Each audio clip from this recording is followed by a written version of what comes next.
there's a lot of people out there who love name brand equipment, and they like it because it's got a name on it that they can trust, and they believe in those products, and those products usually are the best. People make those, they make a name for themselves in their area of expertise because they have high quality stuff.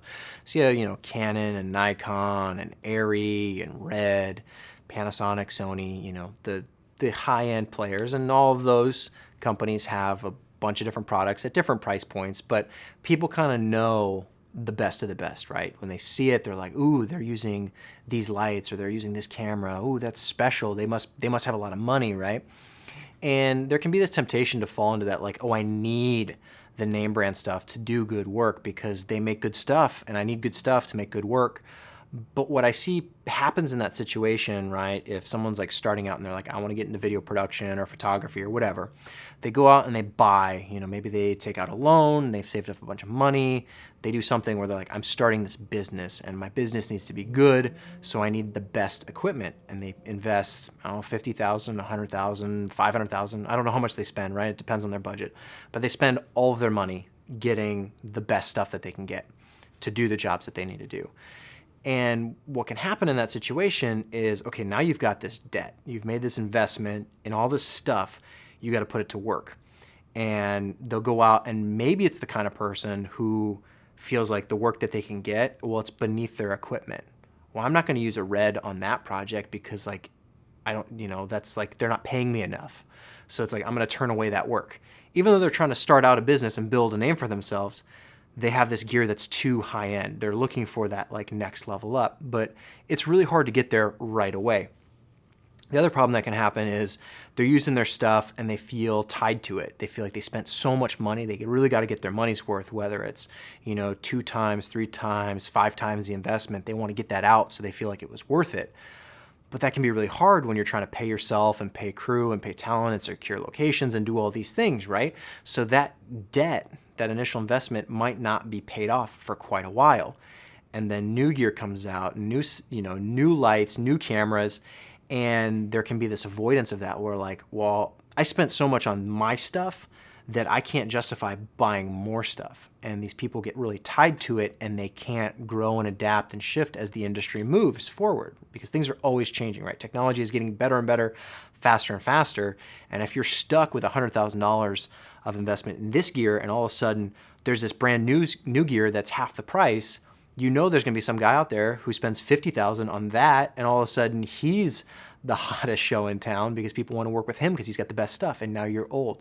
And then you're like, man, I lost all this money. And I've seen a lot of people who try and start out in creative industries and they make these mistakes and then their business fails or they don't have the drive to keep going because they feel like it's too expensive. So all that's to say is I think a better approach is to invest in the gear that's going to get the job done. It's going to get it done well, but it might not be the name brand. It might not feel as cool, right? Your behind the scenes shots might not be as impressive when you post them on social media, but if it does the work and does the work well, you can use it on those smaller, low-paying clients who are going to be your first kind of round of clients. Those companies, some of them will grow and you can grow with them, and they're gonna start needing bigger and better things, and you can start offering bigger and better things. And I think the smartest thing you can do is go the rental route for that really expensive stuff. Because when you look at just cameras alone, how much they've improved, the time it would take to pay off a really, really expensive camera, if you are just getting into it, it almost never happens. The people who've been doing it for 20, 30 years, yeah, they can make it happen because they already have the clients, right? They started at some point way back when, probably on film or something cheap, and they worked their way up. I definitely think that the smartest investments you can make are in those things that make sense for where you're currently at. And that's really hard because people always want to jump to the end. They want to jump to being successful. They want to jump to being famous or well-known or whatever and working with the name brand stuff. But oftentimes you don't need it. You can get by with the cheaper off-brand stuff, or maybe you buy one name brand thing and a few other things that are a little bit cheaper because you got to build out your whole kit, right? It's not just about having Photoshop. It's about having the computer that can run Photoshop and the hard drives that can store your files. Or, you don't just need a camera, you need lights if it's going to look good, and you need good audio and all these different things. So Thankfully, we live in a time and a place where stuff is pretty affordable and you can get really good stuff out of a consumer camera you can buy at Best Buy even. And that usually is good enough. Now, I wouldn't recommend filming Hollywood feature film on a camera you can buy at Best Buy, but that's at another level. And so you can work your way up and rent your way there. And then honestly, by that time, it's going to be a studio who's renting that equipment. They're just hiring you for whatever it is. So it really needs to be that gradual process, and it's really painful. But what's fun about the rental route is that you don't have to invest in one system and be stuck with it. So you don't have to buy a Red.